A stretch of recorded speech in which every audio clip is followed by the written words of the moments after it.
मुझे आप बताएं, कई स्टूडेंट ने कहा कि उनको बहुत दिक्कत होती है नोट्स बनाने को लेकर, और शायद उनके स्कूल या कॉलेजेस में नोट्स बनाने की जो वैज्ञानिक विधियां हैं, जो साइंटिफिक मेथड है, जो मेमोरी के साथ अटैच है, उसके बारे में नहीं बताया जाता। और इसी वजह से एक बहुत बड़ा टाइम, नोट्स आपकी सक्सेस में एक बहुत बड़ी भूमिका निभाता है, एक बहुत ही इंपॉर्टेंट रोल जो है प्ले करता है। ये काफी हद तक आपका टाइम मैनेजमेंट से लेकर आपकी एनर्जी मैनेजमेंट, आपके रिवीजन मैनेजमेंट से लेकर आंसर डिलीवरी, इन सब में जो सबसे कोर केंद्रीय भूमिका में होता है वो हमारा नोट्स होता है। और अगर ये गलत तरीके से हमें उसको सीख गए, या अगर हम इसको सही तरीके से इंप्लीमेंट नहीं कर पाए, तो आगे चलकर हमारे लिए सिर्फ रिग्रेट यानी खेद हमारे हिस्से में आता है। तो क्या वास्तव में नोट्स को लेकर आपको चुनौतियां हैं? आप नोट्स बनाना सीखना चाहते हैं, वैज्ञानिक नोट्स बनाना सीखना चाहते हैं, और अपने व्यक्तित्व के हिसाब से, अपनी पर्सनालिटी के हिसाब से आप मल्टीपल डायमेंशन, इंटरडिसिप्लिनरी अप्रोच यानी अंतर विषयक चीजों को पढ़ते हुए नोट्स बनाना चाहते हैं, या नोट्स बनाने की यह परंपरा आप सीखना चाहते हैं? आप कैसे एक पूरा लेक्चर, 1.5-2 घंटे का लेक्चर आप सिर्फ एक पेज में लेकर आ पाए, पूरी डिस्कशन आपकी आंखों के सामने हो, क्या आप वो नोट सीखना चाहते हैं? अगर हां, तो मुझे कमेंट बॉक्स में बताएं। और आज का मेरा जो क्लास है, आज की मेरी क्लास में जो मेरी पूरी मेहनत है, वो पूरी लंबी आज की क्लास है, वो सभी मेहनत आज आपको मिलेगी।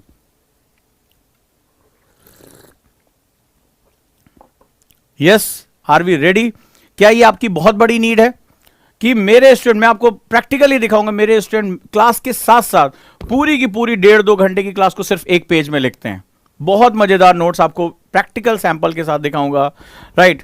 और आपको वहां समझ में आएगा कि नोट्स बनाना कितनी महत्वपूर्ण कला होती है, और कितना ही महत्वपूर्ण हमारे सिलेबस के लिए, हमारे यूपीएससी के लिए, एग्जाम को क्रैक करने के लिए, रिवीजन के लिए, ये सबसे महत्वपूर्ण जो है वो हमारा एक गुण होना चाहिए। रेडी हम लोग?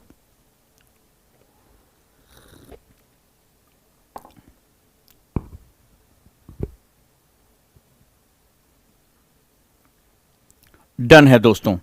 सो हमारे सारे ओजांकियंस रेडी हैं, अपने आप को तैयार कर चुके हैं, और आज के हम इस सिलेबस जो है यूपीएससी के लिए नोट्स बनाने की जो आईएएस टॉपर ट्रिक है, टॉपर्स कैसे नोट्स बनाते हैं। आपको लगता होगा शायद टॉपर्स मोटी मोटी कॉपियां लेके लिखते रहते हैं, वो पहले एक बुक लेते हैं, अंडरलाइन करते हैं, इस तरह नोट्स बनाते हैं। नहीं, मैं सारे मिथक को आज तोड़ दूंगा, और टॉपर्स, चाहे वो शिव साई अवस्थी जी रहे हों, चाहे वो अदापा कार्तिक जी रहे हों, चाहे वो जितने भी हमारे टॉपर्स हैं, उनके नोट्स मेकिंग स्टाइल से आज मैं आपको परिचित कराऊंगा, और यह भी बताऊंगा कि इस तरह से नोट्स बनाने की कई विधियां होती हैं जो आपको स्मार्ट स्टूडेंट में कन्वर्ट कर सकती हैं, आपको यूपीएससी क्रैक करने में बहुत मदद कर सकती हैं, और आपकी पूरी पढ़ाई, पूरी पर्सनैलिटी में चेंज कर सकती है। और इसके मैं आपको प्रूफ दूंगा। आज मेरे स्टूडेंट ने जो किया, मेरी अपनी जिंदगी में बहुत परिवर्तन आया, मेरे लिखने, पढ़ने, बुक्स को पढ़ने, इन सब का तरीका हमेशा के लिए बदल गया।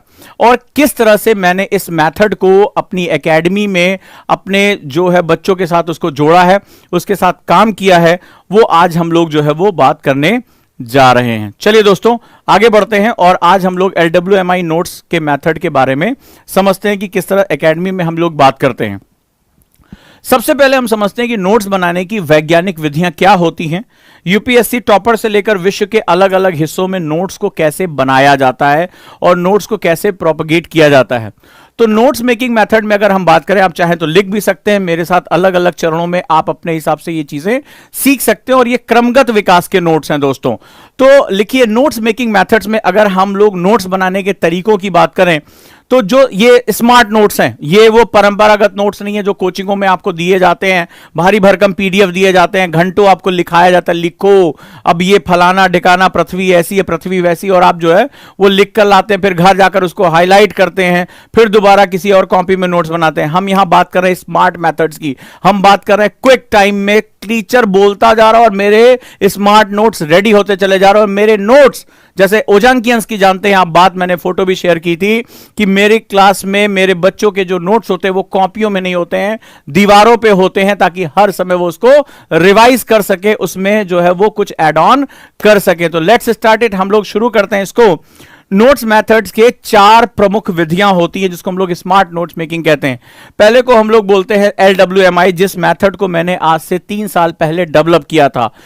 LWMI का मतलब होता है लेस वर्ड मोर इंफॉर्मेशन, यानी कि कम शब्दों में अधिक से अधिक जानकारी। राइट, ये एक बड़ी वैज्ञानिक मेथड होता है जो एक प्रवाह के साथ चलता है, कीवर्ड्स को लेते हुए आगे की तरफ बढ़ता है। जैसा कि आप लोग देख रहे होंगे, जो EWS बैच है, मैं उसमें जो नोट्स दे रहा हूं इस समय ज्योग्राफी के, वो LWMI बैच, LWMI मेथड पे ही मैं पूरी क्लास लेता हूं, जिसको भी मेरे बारे में या मेरी टीचिंग के बारे में पता होगा। इसके पीछे मेरा कॉन्सेप्ट यह था कि स्टूडेंट को अगर इतना टाइम आप कंपटीशन में उसके भारी भरकम नोट्स को पहले लिखवाओ घंटों, उसके बाद उसको जो है वो याद करने में उसकी ऐसी तैसी होती है, तो आज के समय में वो कंपटीशन से पिछड़ जाएगा। आज वो वक्त नहीं है कि कुछ 1000, 2000 या 20,000, 50,000, लाख लोग एग्जाम दे रहे हैं। आज एक एक एग्जाम के लिए लाखों की भीड़ है, एक एक सीट पर इतना कंपटीशन है, और इसमें अगर हम स्मार्ट नहीं बन पाते हैं, अगर हम अपने आप को टू द पॉइंट लेकर नहीं चलते हैं, तो ये हमारे लिए बहुत हार्म क्रिएट जो है वो करेगा, बहुत ज्यादा जो है वो हमें नुकसान पहुंचाएगा। So let's start it. आगे हम लोग बढ़ते हैं और हम बात करते हैं less word more information, right, यानी कि LWMI के बारे में हम लोग बात करने जा रहे हैं। तो जो सबसे पहला आज हमारा टॉपिक है, इस मेथड को हम आज सीखेंगे। दूसरा होता है थॉट मैपिंग, ये उससे ज्यादा एडवांस होता है। इसमें हम कलर करेक्शन से लेकर जो है वो कोडिंग तक के प्रोसेस का इस्तेमाल करते हैं। ये एक ऐसा नोट्स होता है जो आपकी 10-10, 20-20 पेज की जो इंफॉर्मेशन है उसको एक छोटे से पार्ट पे लेकर चलाता है। इसको थॉट मैपिंग प्रोसेस कहते हैं। इसमें नंबरिंग, कोडिंग, कलर करेक्शंस, ये सब कुछ होता है। आपके नोट्स को कोई और पढ़ ही नहीं सकता, सिर्फ आप उसको समझ पाएंगे। इसके बाद तीसरा होता है साइनॉप्सिस। आपने अक्सर मेरे मुंह से सुना होगा कि टॉपर्स नोट्स नहीं साइनॉप्सिस बनाते हैं। ठीक है, मैंने कई जो है टॉपर्स के नोट्स देखे हैं, उनके नोट्स को उन्हीं से पूछना पड़ता, भैया ये लिखा क्या है तुमने, हमें नहीं समझ में आ रहा है। वो इतने शॉर्टेस्ट की अगर एग्जाम से पहले वो हल्का सा भी अगर रिवाइज कर लें तो वो उसमें एक एक पेज में वो सारे सिंबल्स के थ्रू तमाम तरह से वो साइनॉप्सिस बनाते हैं। ये थर्ड स्टेज होता है जहां हम साइनॉप्सिस बनाना सीखते हैं। और जो इस बार मेरे बच्चों ने मेरे साथ एंथुजियाज्म दिखाया जब मैंने उन्हें ये चीजें सिखाई, थॉट मैपिंग, साइनॉप्सिस, तो हमने एक नया मेथड डेवलप किया, नोट आर्ट मेथड। ठीक है, इसको हम लोग नोट आर्ट मेथड कहते हैं, यानी नोट्स और आर्ट को मिलाकर नोट्स बनाना। बोरिंग नहीं, नोट्स बनाना रुचिकर। बच्चों ने कहा सर इतना मजा आ रहा है नोट्स बनाने में कि मतलब पहली बार ऐसा लग रहा है कि हम किसी बोरिंग काम को करने के बजाय बहुत इंटरेस्टिंग वर्क को कर रहे हैं। तो जो फाइनल स्टेज होती है वहां नोट आर्ट होता है। आप खाली बैठे हैं, आप स्ट्रेस में हैं, आप नोट आर्ट बनाना शुरू किया, आपका नोट्स भी बन रहा है और आप जो है वो अपनी हॉबी को भी डेवलप करते चले जा रहे हैं। This is known as note art method. ये हमारा नोट आर्ट मैथड कहलाता है। तो ये 4 स्मार्ट मेथड्स होते हैं दुनिया में नोट्स बनाने के। चलिए दोस्तों, अब हम आज अपने टॉपिक को समझते हैं। हमारा आज का टॉपिक क्या है, राइट। सबसे पहले मैं बात करूंगा, जैसे एक छोटी सी बात, बड़े ध्यान से सुनिएगा। हम सभी जानते हैं कि स्मार्ट नोट्स बनाना चाहिए, एग्री करते हैं आप? यस नो मुझे बताते रहिए। यस सर, हमसे कहा गया है कि स्मार्ट नोट्स बनाने चाहिए और स्मार्ट नोट्स बहुत जरूरी होते हैं। हमें यह भी बताया गया कि सर जो है वो किस तरह से जो टॉपर्स होते हैं वो बड़े स्मार्ट नोट्स बनाते हैं, बहुत शॉर्ट नोट्स बनाते हैं, ऑर्गेनिक नोट्स बनाते हैं, उनको कभी भी अपडेट कर सकते हैं, उसको इंटरलिंक कर सकते हैं। ये आपने सुना होगा? यस नो कुछ बताइए मुझे। हाँ, कभी नहीं सुना? हाँ, सुना है सर कि टॉपर जो है अलग तरीके से नोट्स बनाते हैं, हमारे स्कूल कॉलेज में अलग तरीके से हमें सिखाते हैं, राइट? सुना है आप लोगों ने?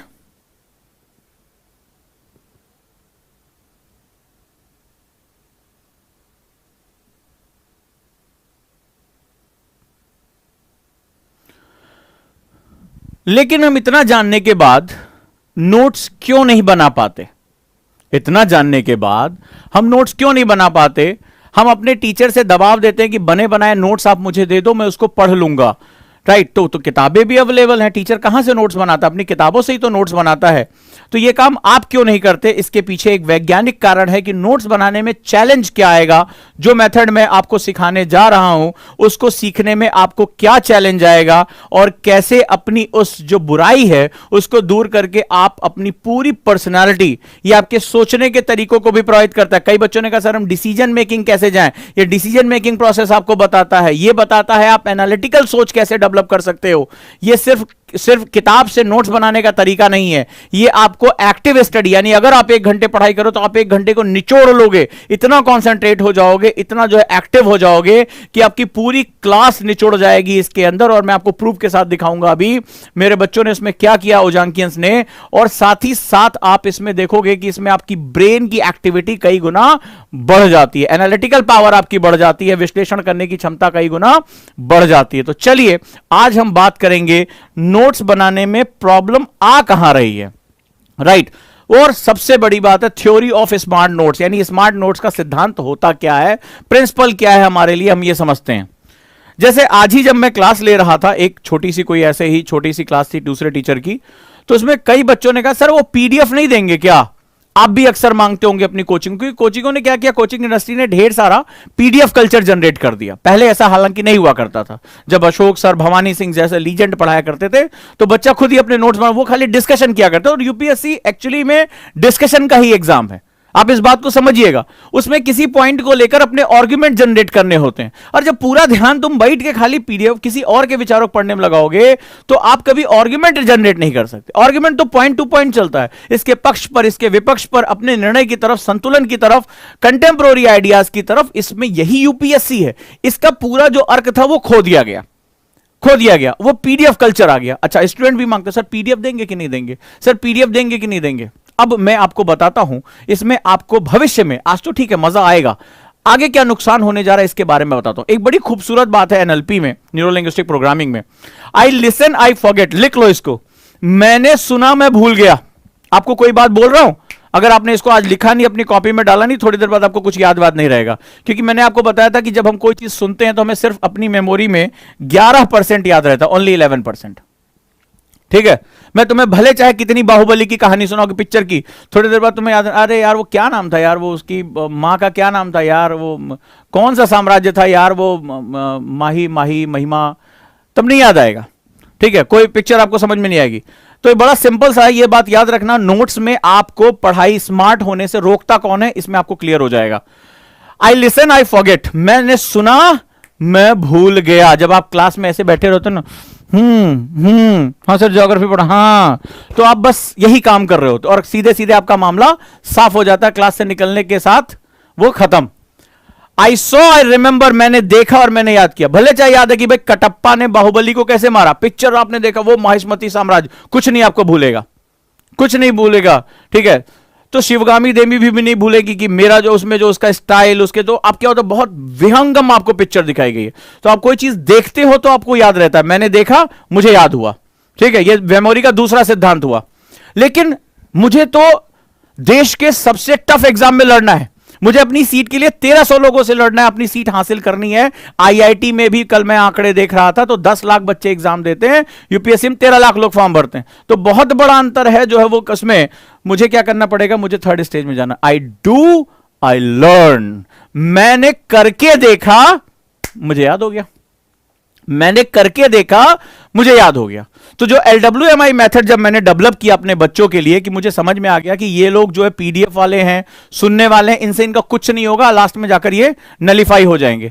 तो मैंने उस मनोविज्ञान को समझा और मैंने एक ऐसा मेथड डेवलप किया जिसमें उनकी इन्वॉल्वमेंट बड़ी जरूरी, इन्वॉल्व होना। फॉर एग्जाम्पल, जैसे मैं आपसे एक छोटा सा एग्जाम्पल लेता हूं, आपको साइकिल चलाना सीखना है आपके जीवन से एक छोटा, मैंने कहा देखो बेटा साइकिल ऐसे होती है, इस पे क्या होता है, पैडल मार के इसके ऊपर चढ़ जाना होता है और साइकिल चलने लगती है। आपने सुना, अब आप गए और अब भूल गए यार कैसे क्या बताया था।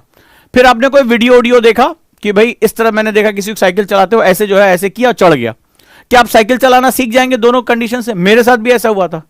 फिर जब साइकिल लेकर निकला, एक आध बार गिरा, तब समझ में आया कैंची ऐसे चलती, गद्दी पे ऐसे बैठा जाता है, बैलेंस ऐसे बनता है, थोड़ा सा उसको ट्राई किया और आप आज सीख गया। आप कभी नहीं भूल सकता, चाहे वो कोई खाना बनाना हो, चाय बनाना हो, साइकिल चलाना, कुछ भी है। आई डू आई लर्न, ये सिद्धांत मेमोरी का सबसे महत्वपूर्ण सिद्धांत है। अगर आप ये नहीं समझ पाओगे तो कभी भी स्मार्ट नोट्स नहीं बना पाओगे और कभी भी आप स्मार्ट स्टूडेंट, टॉपर स्टूडेंट्स में शामिल नहीं हो पाओगे, ये बात याद रखना। टॉपर से मैं जितने भी लोगों से मिला, आपको पता है मैं लबासना गया था पर्सनली, जो है 50-60 आईएएस ऑफिसर से मिला, अक्सर फोटो वोटो डालता रहता हूं मैं, ये तमाम जो है मेरे संपर्क में है। तो इसमें क्या, वो एक कॉमन नेचर है कि वो किसी के बने बनाए या जो है वो दिए गए नोट्स पे वो डिपेंडेंट नहीं रहते, उसको वो अपनी भाषा में, अपनी स्टाइल में वो क्रैक करते हैं, उनकी सबसे खास बात है। तो मेरी इस बात को याद रखिए, ये नहीं समझोगे तो आगे नोट्स बनाने का कोई मेथड नहीं है। हमारा जो स्टूडेंट आज की डेट में वो जो कट कॉपी पेस्ट मटेरियल चाहता है, वो जो किसी और की मेहनत पे एंजॉय करना चाहता है, वो जो पैराशूट स्टूडेंट है, वो कहता है सर प्लीज मैं ये सब काम नहीं करूंगा। मेरे साथ भी आज हुआ, जैसे आज की घटना हुई, वो बच्चे ने कहा सर वो पीडीएफ, LWMI नोट्स पे मैं क्लास पढ़ा रहा था और उस पर भी वो कह रहा है कि वो बताइए सर पीडीएफ देंगे कि नहीं देंगे। ठीक है, इसका सीधा सा मतलब होता है कि आप अपनी इन्वॉल्वमेंट नहीं कर पा रहे हो, तो आप सोचो रिजल्ट क्या होगा। आप सुन के क्लास लेना चाहते हो, खत्म हो जाएगा मामला। देखते हो, याद रहेगा, लेकिन सीख नहीं पाओगे। अगर आपको किसी भी चीज को सीखना है, आई डू आई लर्न, मैंने किया मैं सीख गया, खत्म हो गई बात। सो जो मैं स्मार्ट मेथड ऑफ नोट्स बना रहा हूं वो ये है basically. It needs your involvement. If you are unable to, अगर आप विलिंग नहीं हो अपनी इन्वॉल्वमेंट देने के लिए, इस क्लास को क्विट करो और यहां से चले जाओ। चले जाओ, जैसे नोट्स बना रहे थे वैसे बनाते रहना, समय बीतता जाएगा, आपके अटेम्प्ट खराब होते जाएंगे। लेकिन अगर आप विलिंग हो कि नहीं मुझे अपने स्मार्ट नोट्स, मुझे साइनॉप्सिस तक पहुंचना है, मुझे नोट आर्ट बनानी है, तो आज आपको यह समझना पड़ेगा कि मेरी इन्वॉल्वमेंट, मेरे साथ साथ आपको ये इन्वॉल्वमेंट करनी पड़ेगी। क्लास में टीचर के साथ साथ प्रैक्टिस करनी पड़ेगी। गलत करेंगे, धीरे धीरे हम इसको इंप्रूव करेंगे। ठीक है, सिर्फ पीडीएफ पे डिपेंडेंट नहीं रहेंगे, मुझे अपने तरह के नोट्स को खुद डेवलप करना है, और ये सभी ने किया जो लोग आगे बढ़ना चाहते हैं। डन है, चलिए नाउ लेट्स मूव। थ्योरी समझ में आ गई, क्योंकि अगर मैं ये बात नहीं करता तो आपको समझ में नहीं आता कि स्मार्ट नोट्स बनते कैसे। आप सोचते हो गौरे स्मार्ट नोट्स का मतलब जेल वेल लगाया, बालों में काला चश्मा लगाया और नोट्स बनाएंगे तो स्मार्ट नोट्स कहलाएगा। नहीं, उसके लिए आपकी इन्वॉल्वमेंट का होना जरूरी। अभी इन्वॉल्वमेंट कितने स्तर की है इस पर मैं बात करूंगा।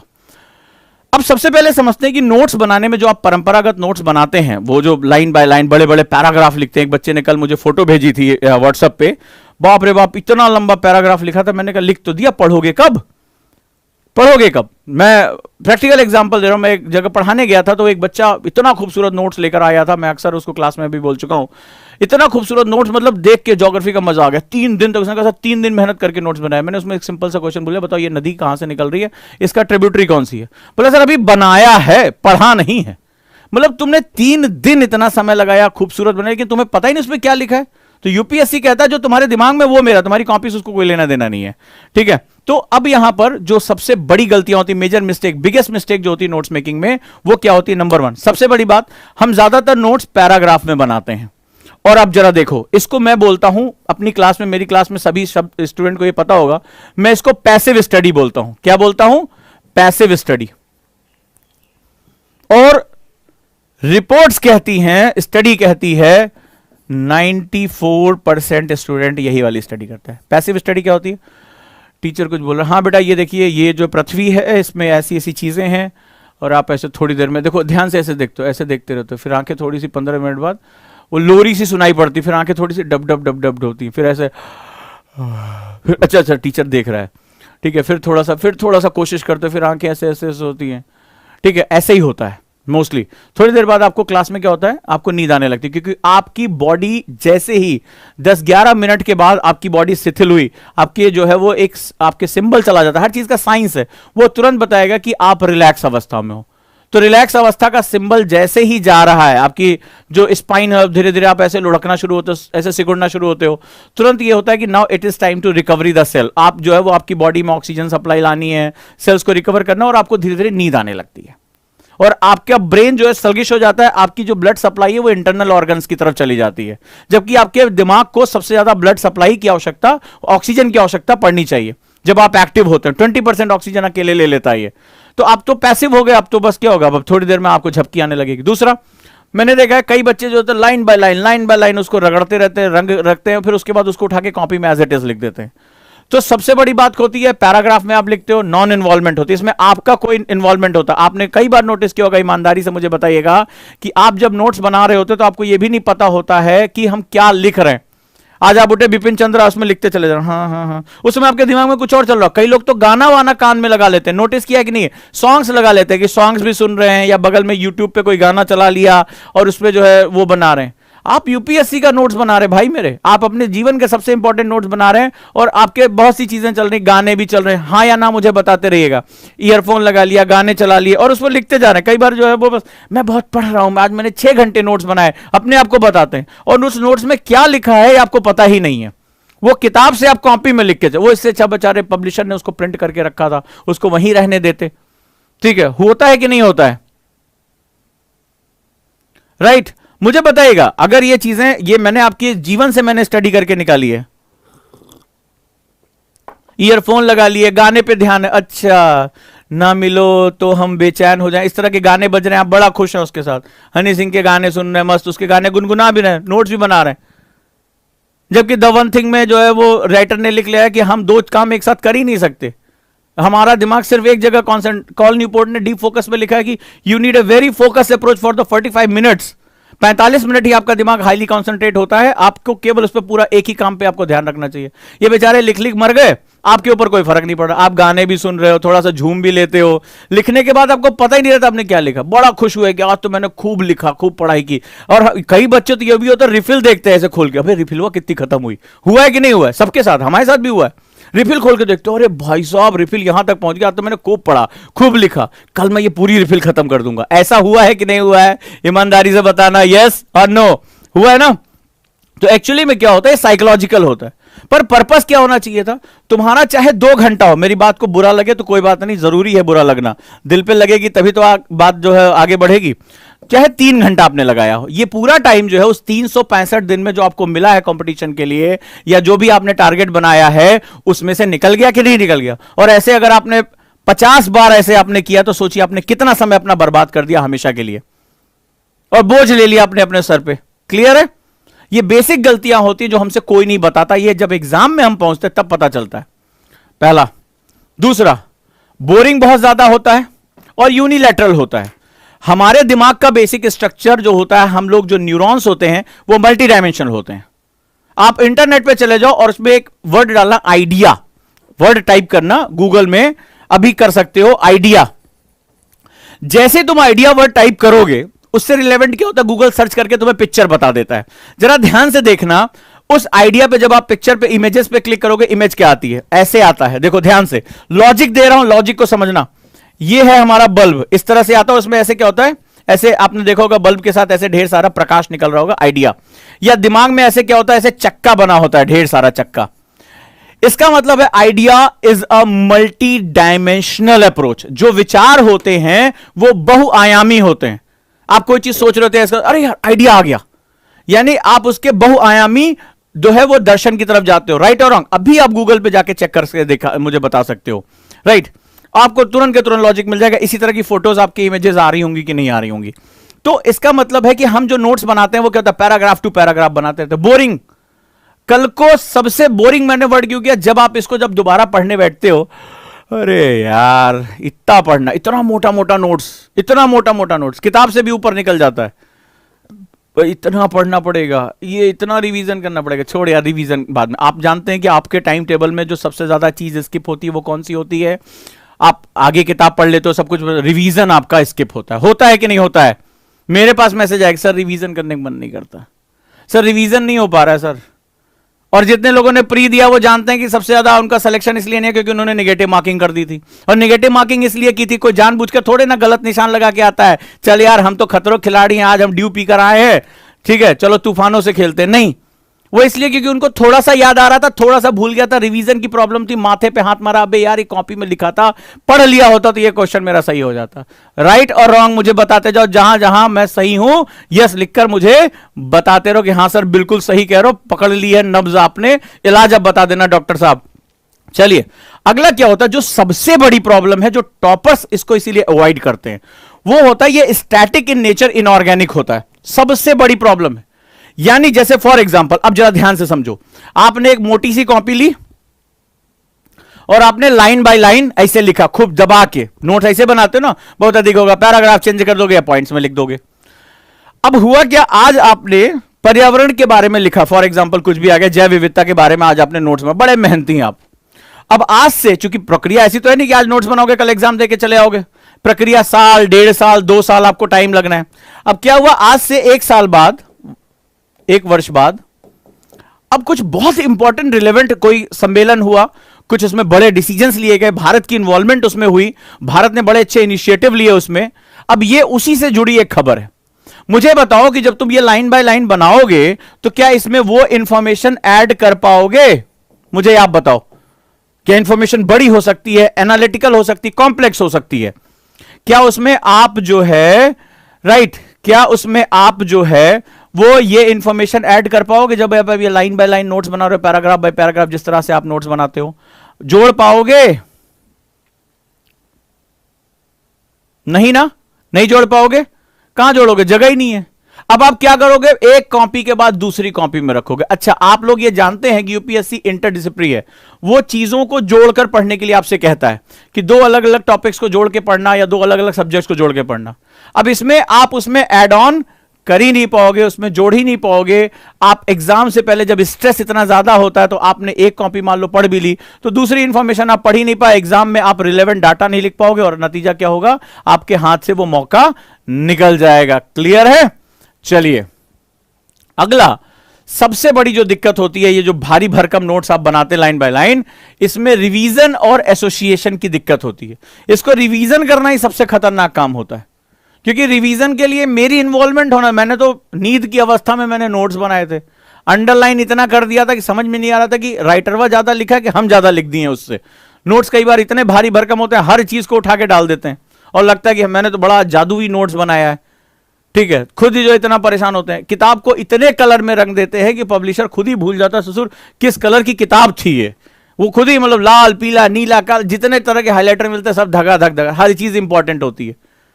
तो वो खुद ही बेचारा जो है कंफ्यूज हो जाता है किस कलर में हम छापे थे इस बेचारे को। खैर, ये जो है वो नोट्स बनाए, जो परंपरागत नोट्स बनाते हैं उसमें ये प्रॉब्लम आती है। आगे चलते हैं हम लोग। अब जैसे फॉर एग्जांपल आप इस तरह से एक सैंपल लेता हूं, इस तरह से आप बेसिकली नोट्स बना रहे हैं। ठीक है, फॉर एग्जांपल कि भाई आप उसमें क्या होता है, पैराग्राफ टू पैराग्राफ लिखते चले जा रहे हैं, बाद में इसको पढ़ना, आप देखिए कितना मोनोटोनस। अब आप देखिए इसको ध्यान से देखिएगा, कितना ये मोनोटोनस लग रहा है, कितना एकाकी लग रहा है। ठीक है, आप बहुत अधिक हुआ तो आपने हेडिंग वेडिंग डाल दी, कुछ आप पैराग्राफ टू पैराग्राफ लिखते जा रहे हैं। अब देखिए कितना लंबे लंबे सेंटेंस आप इसमें बनाते हो। ठीक है, इस तरह से आप ये इस तरह से नोट्स बनाते हो ना, बहुत अधिक होगा, आप उसमें पॉइंट्स कर दोगे, थोड़ी हेडिंग डाल दोगे, लेकिन आप ये नोट्स देखिए, ध्यान से देखिएगा, कंपैरिजन करना आज आपका काम है कि स्मार्ट नोट्स कैसे बनते हैं। ये जो है वो ये कंपैरिजन इस तरह, ये परंपरागत हमारे पढ़ने का एक बेसिक तरीका होता है। ठीक है, इस तरह से हम बेसिक नोट्स बनाते चले जाते हैं। तो हम क्वेश्चन आंसर, बड़े बड़े पैराग्राफ। अब देखिए अरुचि, मतलब अगर मुझे इसको रिवाइज करना हो तो मुझे मेंटली पहले खुद को प्रिपेयर करना पड़ेगा, यार आज रिवीजन करना है, उतना ढेर सारा पढ़ना पड़ेगा। ठीक है, और आपके सामने है, ध्यान से देखिएगा, ये नोट्स अभी लग रहे हैं कैसे, और अभी मैं आपको अपने स्टूडेंट्स के LWMI दिखाऊंगा, उनके ही हाथ से बने, और अब आप देखेंगे कि दोनों के बीच में बेसिक डिफरेंस क्या है। ठीक है, आपके सामने आज बिल्कुल क्लियर हो जाएगा। चलिए, तो सबसे पहले मैं आपको सिखाता हूं LWMI होता क्या है, लेस वर्ड मोर इंफॉर्मेशन सिद्धांत क्या होता है। जैसा इसका नाम है, लेस वर्ड मोर इंफॉर्मेशन, यानी हमें कम शब्दों में ज्यादा से ज्यादा इंफॉर्मेशन को एक पेपर पे लेकर आना है। तो तैयार हैं? ठीक है, तो इसमें जो सबसे पहला मेथड होता है, रेडी, पेन और पेपर ले लीजिए आप लोग।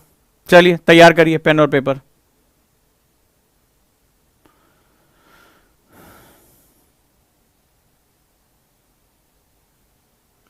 डन।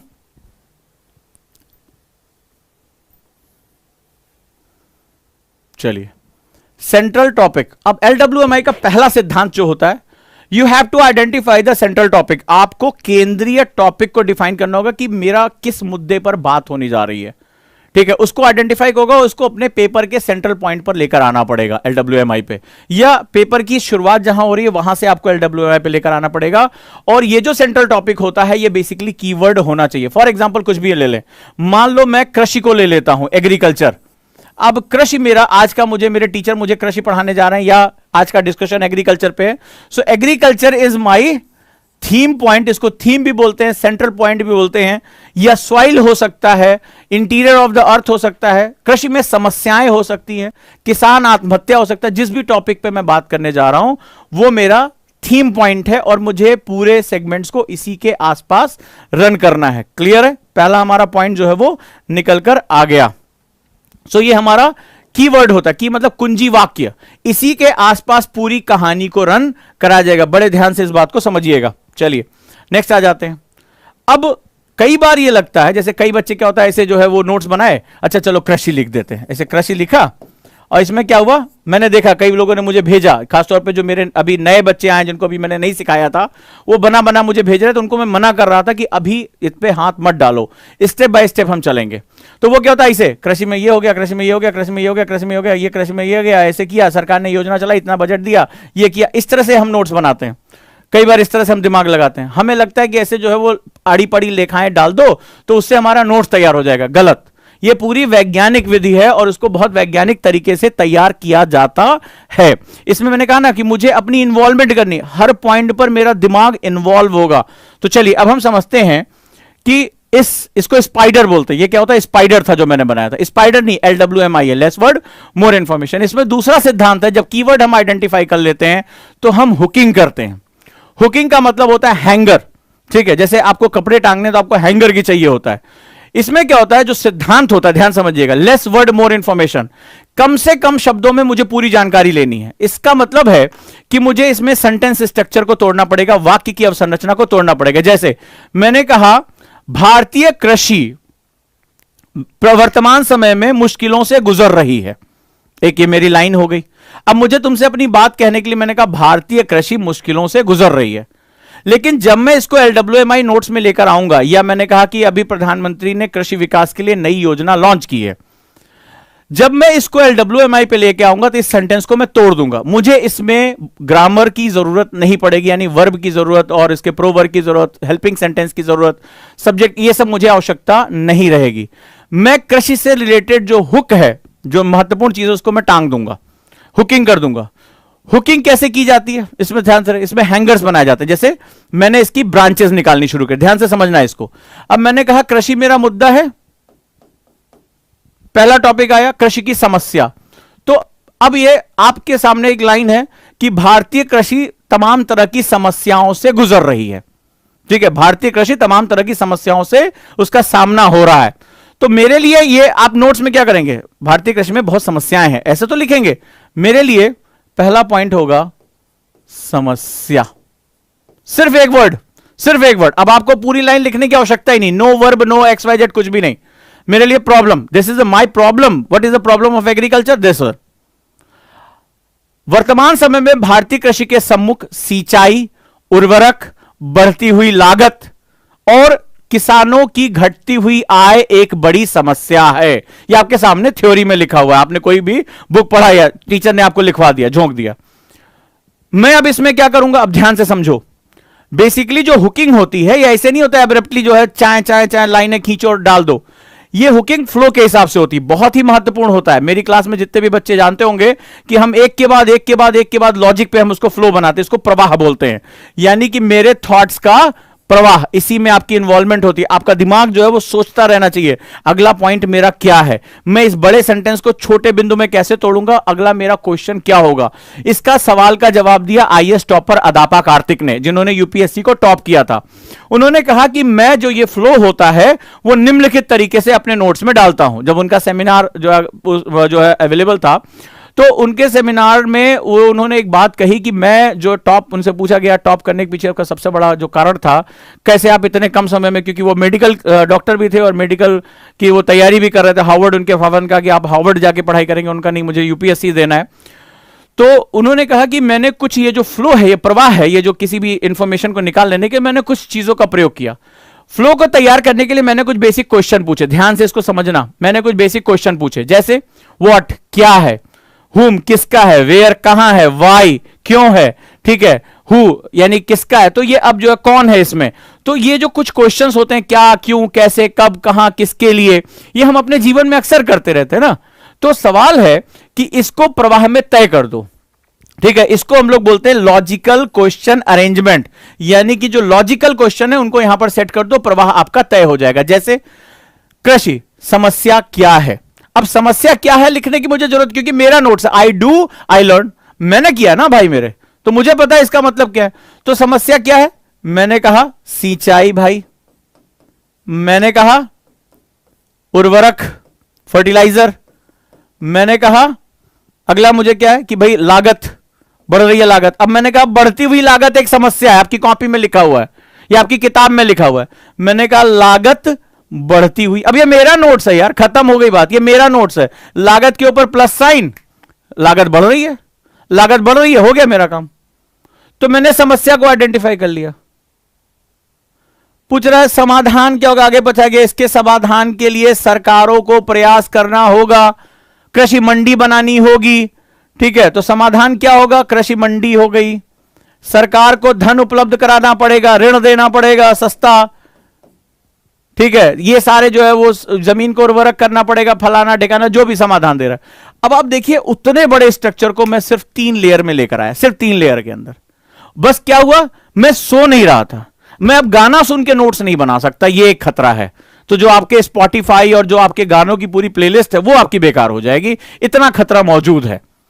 लेकिन इसमें अब आपको इन्वॉल्व होना पड़ेगा। अगला क्वेश्चन मेरा क्या होना चाहिए, इसका फ्लो क्या होना चाहिए, ये लॉजिकल वे में कि मैं एक के बाद एक बढ़ता चला जाऊं और मुझे सारा प्रोसेस अपने आप पता चल जाए, सारा प्रोसेस अपने आप पता चल जाए। मैं लॉजिक, इसके बाद भी आप लॉजिक लगा सकते हैं। अभी आपको मैं दिखाऊंगा मेरे स्टूडेंट्स के जो लॉजिक इसमें कैसे कैसे इसमें प्रयोग हुए हैं। क्लियर है? तो these are the logical way. इसको हम लोग बोलते हैं यानी हुकिंग करना, हैंगर्स बनाना, फ्लो क्रिएट करना। लिखते जाओ, फ्लो क्रिएट करना, क्वेश्चंस के बेस पे फ्लो क्रिएट करना, इसको हम लोग LWMI नोट्स के नाम से जानते हैं। डन? और ये प्रश्न ये ऐसा नहीं हैप्पजार्डली लाइनें खींचते चले गए। अब जैसे मैं आपको दिखाता हूं, ये मेरी स्टूडेंट है, ठीक है, कॉन्सेप्टर बैच की, लास्ट ईयर के बैच की जो स्टूडेंट है, बेसिक LWMI। इनको जब मैंने सिखाया, इन्होंने कहा कि सर पहले ये भी उसी तरह से लाइन बाय लाइन नोट्स बनाती थी। अब आप ये देखिए कि एग्रीकल्चर, जो भी मेरा स्टूडेंट मुझे पढ़ा होगा जानता कि एग्रीकल्चर पे मेरा रिसर्च है, मेरे बहुत डेप्थ है, और मैं नॉन स्टॉप जो है बोलता हूं, चाहे नीति आयोग के आंकड़े हो, चाहे जो भी हो। अब ये पूरा लेक्चर है 2 घंटे का, पूरा लेक्चर है, पूरा 2 घंटे नॉन स्टॉप। और जो भी मेरे क्लास में रहेंगे, अभी आप देखते हैं मैं ब्रेक ले ही लेता हूं, मैं नॉन स्टॉप बोलता रहता हूं और उसमें थॉट्स को एक दूसरे के साथ लिंक करता हूं। अब आप देखिए जो है ये बच्ची है हमारी, उसका ये नोट्स एग्रीकल्चर, ये हो गया उसका सेंट्रल पॉइंट। और इसने जब शुरुआती दौर में इसने बनाना शुरू किया था, शुरुआती दौर में, तो इसने जो है जब सीखना शुरू किया तो इसने इसके लॉजिक जो है वो पूरे बनाने शुरू किए।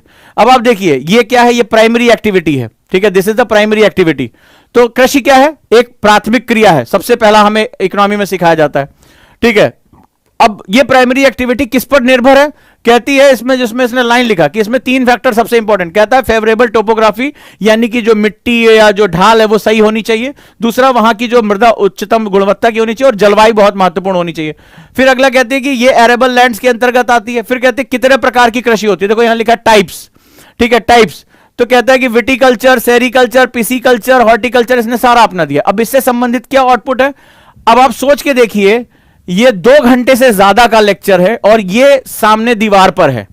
इसको समझिए, ये बेसिक, अभी इसका एडवांस भी दिखाऊंगा। इसका एडवांस इन लोगों ने, ये बेसिक जब उन्होंने मेरे साथ सीखा, तब ये इसको जो है वो जब आगे लेकर गए तो ये वर्ड्स भी हटा दिए इन्होंने। इसमें सब कुछ उन्होंने डाला, types of farming, major crops, problem in India, solution क्या क्या होगा, पूरा सॉल्यूशन एक साथ। अब मुझे इस पर चाहे निबंध लिखना हो, चाहे मुझे मेंस का आंसर लिखना हो, चाहे मुझे शॉर्ट आंसर लिखना हो, भाई इसमें मैं कोई भी इंफॉर्मेशन उठा सकता हूं।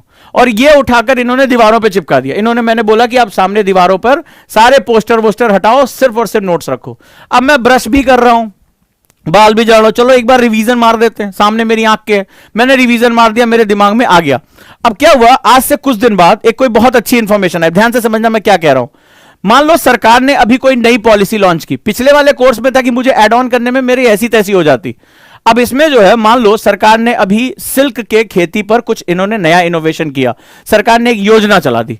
मुझे पता है कि मैंने सिल्क के ऊपर यहां लिखा और मैं गया और मैंने एक लाइन ड्रॉ करते हुए उस योजना का नाम यहां ड्रॉ कर दिया, खत्म। मेरा, मुझे कोई अलग से नोट्स नहीं बनाना, मेरा इसी के अंदर मेरा काम हो गया। अभी सरकार ने क्या किया, प्रॉब्लम्स इन इंडिया में मान लो सॉल्यूशन दे रहा है, तो सॉइल हेल्थ एनहांसमेंट में अभी सरकार ने बजट में जो है एक मेजर जो है वो एक मोबाइल वैन एक लॉन्च की है कि वो जाकर देख सके। मैंने गया और मैंने यहां पर हाल ही में हुआ, मैंने स्टार मार्क कर दिया कि मतलब ये करंट अफेयर्स का पार्ट है। अभी आज ये खबर आई है कि जो है सरकार ने एक मोबाइल वैन लॉन्च किया, इसके लिए इतना पैसा दिया है, या पीएम किसान स्कीम में सरकार ने इसमें जो है वो एक नई स्कीम लॉन्च की, मैंने इसमें उठा के जोड़ दिया। मुझे अलग से कोई नोट्स नहीं बनाने, क्या स्मार्ट तरीके से नोट्स मेरा अपडेट होता चला जा रहा है। मजा आया इसमें। ये मेरी स्टूडेंट है नियति, उसका जो है ये नोट्स है बेसिक, ऐसे बॉस अभी तो नोट देखते जाओ, मजा आएगा। अब ये नोट्स देखो, LWMI के, अब थोड़े दिन और बीते। अब ये टॉपिक जानते हो क्या है, इकोनॉमिक्स का टॉपिक है, इकोनॉमिक्स का टॉपिक है। अब देखो हम लोग कैसे बात करते हैं। अब जब उसकी प्रैक्टिस और बढ़ गई तो अब उसने जो है वो कीवर्ड्स को पिक्चर के साथ रिप्लेस कर दिया, और ये क्लास पढ़ाते हुए बना हुआ नोट्स है। क्लास के बाद नहीं। उसकी खास बात यह है, इधर मैंने क्लास खत्म की, उसमें मेरे पास व्हाट्सएप में आ जाता है, सर ये नोट्स मेरे आज की क्लास का डिस्कशन, और एक पेज से ज्यादा नहीं होता। बड़ी मजेदार बात है, पूरी क्लास में नॉन स्टॉप बोल बोल के पढ़ाता रहता हूं, इतने आर्ग्यूमेंट्स करता हूं, और वो कहते एक पेज का नोट्स आता है मेरे पास, सिर्फ एक पेज का। इतनी अब तो सिद्धस्त हो गए हमारे बच्चे, और ऐसा नहीं कि वही, बहुत से बच्चे मुझे नोट्स भेजते रहते हैं जो भी एक्टिव है। अब आप देखिए, इसमें इंडियन इकोनॉमी के हम लोग जो है संतुलन के बारे में बात कर रहे हैं, और ये नोट्स का स्टाइल देखिए, एक एक वर्ड में सारी चीजें इन्वॉल्व हैं, सारी चीजें इन्वॉल्व हैं, क्या क्या है, फ्लो कैसे मूवमेंट हो रहा है, क्वेश्चन पूछते हुए फ्लो आ रहा है। अब यह देखिए कितना खूबसूरत नोट्स लग रहा है, मेरी कॉपी में ये नोट्स है, मुझे पढ़ने में भी मजा आएगा, मुझे रिवीजन में मजा आएगा। ये देखिए जीडीपी डिफ्लेटर पढ़ा रहा था, और उसमें कॉन्सेप्ट बताया, ये देखिए यहां पर इसने, अब आपको समझ में नहीं आएगा ये एप्पल यहां बना क्यों। अगर मैं कोई मेरा नोट चोरी भी कर ले जाना, मेरे सर पे आके पटक के मारेगा, ये है क्या बेसिकली, तुमने इसमें लिखा क्या है। पर ये वो जानती कि उसने जो है वो किस तरह से इस प्राइजेस को कंपैरिजन किया यहां पर, और डिफ्लेटर में किस तरह से बताया है कि बेस ईयर प्राइस और करंट ईयर प्राइस के बीच में क्या डिफरेंस होता है। ये क्लास के साथ बने हुए नोट्स हैं, आप इसका अंदाजा लगाइए। ठीक है, अब आप देखिए, एक आदमी समोसे खा रहा है, चटनी है यहां पर, और एक आदमी उसको देख रहा है। अब आप अंदाजा भी नहीं लगा पाएंगे इस टॉपिक का नाम क्या है। इकोनॉमिक्स का टॉपिक है, ठीक है, हम डिफिसिट यानी कि हम घाटे के बारे में बात कर रहे हैं, उसने कंपैरिजन इसको किया है। और आप देखिए किस तरह से फ्लो चार्ट में ये पूरी की पूरी बात, मतलब आप पूरे एक टॉपिक को, इकोनॉमी का इतने डेफ टॉपिक को आप कितने कम वर्ड्स के अंदर लेकर चले। फ्लो देखिए किस तरह से, एक एक वर्ड, एक एक लाइन, एक एक लाइन। देखिए यहां पर वैल्यू ऑफ रुपीज डिप्रिशिएट, उससे पूछो तो उसका तुरंत जवाब दे देगी वैल्यू ऑफ। अब यहां पर रुपए की कीमत में कमी आती है, लिखने की हमारे यहां जरूरत नहीं पड़ती है। रुपी ऑफ वैल्यू, इससे क्या होगा, रुपी ऑफ वैल्यू डिप्रिशिएट, इसका क्या होगा, जो है वो इंपोर्ट कॉस्टली हो जाएगा, आयात महंगा हो जाएगा। इन्फ्लेशन राइज, इन्फ्लेशन महंगाई बढ़ जाएगी, हमारे यहां नहीं लिखा जाता इससे, अतः इससे महंगाई बढ़ जाएगी ना, इन्फ्लेशन इंक्रीज। इन्फ्लेशन इंक्रीज तो उस समय सब्सिडी पे क्या होगा, एग्जाम में क्वेश्चन आता है, सब्सिडी प्लस, सब्सिडी ज्यादा देनी पड़ जाएगी। ठीक है, तो अब क्या होगा, मनी ज्यादा बोरोइंग करनी पड़ेगी, फिजिकल डिफिसिट हमारा बढ़ जाएगा, तो राजस्व घाटा हमारा क्या होगा, ये हो जाएगा। और ये देखिए आप 1 2 3 4 5 वर्ड में ये पूरी कहानी, सारे के सारे पॉसिबल वे यहां पर आ गए। ये होती है स्मार्ट तरीके से, यही हम लोग एलडब्ल्यू मैं इसी तरह से पढ़ाता ही हूं। मुझे वो लंबे लंबे, मुझे कोई थॉट्स देते, वो लंबे लंबे वो जो पैराग्राफ में मुझे खुद चक्कर आने लगते उसको देख के, भाई ये किस तरह से बात हो रही है। स्मार्ट वे में देखो कितना मजा आ रहा है, ये देखने में ही अपने आप में लग रहा है कि हाँ ये कितना मजेदार है। आप देखिए यहां पे एरो बना हुआ है, ये फिजिकल टारगेटिंग। अब अगर आपको कहे कि ये क्या लिखा हुआ, आप सोचेंगे क्या है। अब इसको बनाने के लिए मुझे अपने ब्रेन को इस्तेमाल करना पड़ेगा, मुझे सोचना पड़ेगा कि फिजिकल टारगेटिंग यानी कि जो है वो जो हमारा राजकोषीय लक्ष्य है जो सरकार तय करती है, उसके लिए मैं क्या बनाऊं। उसने कितना बढ़िया बनाया, देखिए एक तीर बनाया, धनुष बनाया कि हमें किस तरह से टारगेटिंग करनी है। पब्लिक डेप्ट को हमें कैसे जो है वो जो हमारा लोक कर्ज है उसको हम कैसे मैनेज करेंगे। इसमें क्या होता है, आप इन्वॉल्व करते हैं, अपने दिमाग को इन्वॉल्व करते हैं। जब आप अपने दिमाग को इन्वॉल्व करते हैं इसको हम लोग एक्टिव स्टडी बोलते हैं, यानी सक्रिय रूप से पढ़ना। पूरी क्लास नहीं, और ये क्लास के साथ साथ हो रहा था, क्लास के बाद नहीं बनाया, क्लास के साथ बन रहा था। इसको हम लोग एक्टिव, हमारे यहां तो बहुत एक्टिवली आपको इन्वॉल्व होना पड़ता है। जरा देखिए आप, एक एक वर्ड के अंदर सारे नोट्स देख रहे हैं आप, क्या खूबसूरत तरीके से। और सबसे बड़ी बात, आप जो कलर देख रहे हैं, कलर सबसे इंपॉर्टेंट होता है। कलर का हमारे दिमाग पर बहुत असर पड़ता है, और ये बात आप भी अच्छी तरह जानते हैं। इसीलिए हम रंगीन कपड़े पहनते हैं, कलर्स को चेंज कर करके पहनते। क्यों पहनते हैं, सुबह शाम हम सफेद कपड़ा पहने, सुबह शाम हम काला कपड़ा पहने, तो आपने देखा होगा काले कपड़े को हमारे यहाँ मनहूस कपड़ा बोला जाता है, और सफेद को भी हमारे यहाँ कफन के साथ या जो है इस तरह की, भाई सफेद सफेद पहन रहे हैं। बोले यार कुछ तो रंगीन कपड़े पहनो, कुछ तो कलरफुल पहनो। या राजस्थान के लोग जहां पर चारों तरफ बैरन डेजर्ट है, तो वो लोग खुद ही इतना कलरफुल कपड़ा पहन लेते हैं। होता है कि नहीं होता है, उसके पीछे रीजन है कलर का हमारे दिमाग पे, हमारे दिमाग की सक्रियता पर असर पड़ता है।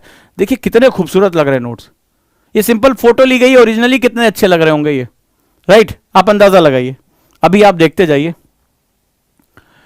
नोट 8, अब इस नोट्स के बारे में बात करिए। ये ज्योग्राफी के मेरे नोट्स हैं, बताइए ये नोट्स कैसा है। ठीक है, ये नोट 8 है, जो आर्ट और नोट्स को मिक्स कर दो, इसकी खूबसूरती बताइए। ये कोई फोटो नहीं है, ये मेरे स्टूडेंट जो है सिमरन, उसकी जो है ये कॉपी है। मैंने उससे कहा प्लीज मुझे 1-2 पेजेस भेज दो, लोग देखें तो आखिर नोट्स बनते कैसे। अब आप इसको देखिए, और जानते हैं इसमें क्या है, इसमें पूरी फिजिकल ज्योग्राफी के, bio geography, geomorphology, climatology, oceanography के इंपॉर्टेंट, ये रहा आपका कॉन्टिनेंटल स्लोप का पूरी कहानी, ये रहा सॉइल प्रोफाइल, ठीक है, ये रहा जो है हमारी अर्थ की भूपर्पटी का पूरा सेगमेंट, और ये हमारे एटमॉस्फेयर में होने वाली जितनी भी हमारा संगठन, कंपोजिशन जो होता है, स्ट्रक्चर जो होता है, सो एटमॉस्फेरिक लेयर होती है, सारी एक जगह। ये नोट्स देख रहे हैं आप, अभी देखते जाइए। ये पूरी वाटर साइकिल है, पूरी वाटर साइकिल विच इन्वॉल्व्स जो चारों लिथोस्फीयर, हाइड्रोस्फीयर, एटमॉस्फेयर और जो हमारा बायोस्फीयर है, यानी चारों मंडलों को जोड़ते हुए ये पूरी जल चक्र है। आपको पता है ये मेंस में क्वेश्चन आया, नोट्स देखिए आप। ये हमारे सारे आयामों के साथ एनर्जी और मैटर साइकिल, यानी कि द्रव्य और ऊर्जा प्रवाह जो है, जो होम्योस्टैसिस यानी समस्थित सिद्धांत लेकर जाता है, उसके नोट्स देखिए। क्या खूबसूरत नोट्स हैं, आगे देखते जाइए। ये सीजन्स हैं, फेनोमेनन ऑफ सीजन्स, किस तरह हमारे यहां मौसम में बदलाव होता है। ओजोन लेयर किस तरह से हमारी बर्बाद होती है और बनती है, इसके बारे में, ठीक है। और ये हमारी मैपिंग सिस्टम हो गया, ये हम जो है वो मैप किस तरह से करते हैं, पूरा मैप। आप देखिए कितना खूबसूरत मैप बनाया गया है, और मैप के अंदर ही इससे जुड़े ये हवाएं, ये क्या है, ये लोकल विंड्स है। पूरे अंदर लोकल विंड्स इसमें बताए गए हैं कि लोकल विंड्स कैसे कैसे चलते हैं, क्या क्या होता है। आप देखिए इसको जरा ध्यान से, सारी लोकल विंड्स लोग याद कर करके मर जाते हैं, और ये कॉपी में देखिए जरा कितने खूबसूरत तरीके से नोट आर्ट बनाया गया है। ये देखिए दिखाई पड़ रहा है, मैप के साथ ही सारा का सारा, बोरा कहां चल रही है, खमसिन कहां है, ठीक है, हरमट्टन कहां है, सिरक्को कहां है, नॉटर कहां है, ब्लिजार्ड कहां है, चिनूक कहां है, फॉन कहां है, जो है वो बाकी जितनी भी जो है, जितनी भी बर्ग कहां है, पैम्पेरो कहां है, सारी की सारी जो है वो एक सेगमेंट के अंदर। ये नोट्स है, ये कॉपी के अंदर के नोट्स हैं, इसको नोट आर्ट बोलते हैं, ये हायर लेवल पे जाता है। सो दोस्तों ये होता है नोट्स बनाने का तरीका। अब जैसे जैसे मैं एनसीईआरटी शुरू कर रहा हूं, मैं अपनी क्लास में ऐसे पढ़ाता हूं। कई बच्चों ने कहा ना कि सर आप ईडब्ल्यूएस में कॉन्सेप्टर में कैसे पढ़ाएंगे, एनसीईआरटी में कैसे पढ़ाएंगे, ऐसे पढ़ाता हूं। ये हमारे क्लास के बच्चे, ऐसे बहुत से नोट्स हैं, कम से कम मेरे पास जब मैं फोन खोलता हूं तो भरा रहता है नोट्स इस तरह से। तो एक अलग ही मजा आता है। जैसे हमारे कई बच्चे भी क्लास में भी हैं, जान रहे हैं कि वो भेज रहे हैं, नए बच्चे भी बनाने की प्रक्रिया में। तो एनसीईआरटी का जो बैच मैं शुरू कर रहा हूं उसमें मैं इसी तरह से पढ़ाऊंगा, और जो अभी मैं जैसे पढ़ा रहा हूं उसके बारे में भी मैं इसी तरह से पढ़ा रहा हूं। एनसीईआरटी का बैच आपको पता है, मैं वापस जो 1 साल बाद एनसीईआरटी का बैच लेकर आ रहा हूं, और उसमें एनसीईआरटी के चारों सब्जेक्ट में उसको जो कवर कराऊंगा। उसके साथ मैं आपसे मिलूंगा 9 तारीख से, यानी 9 जून से। उसमें जो अभी एडमिशन चल रहा है और उसके सीट बुकिंग चल रही है, तो आप उसके साथ भी जुड़ सकते हैं, बहुत महत्वपूर्ण है, राइट।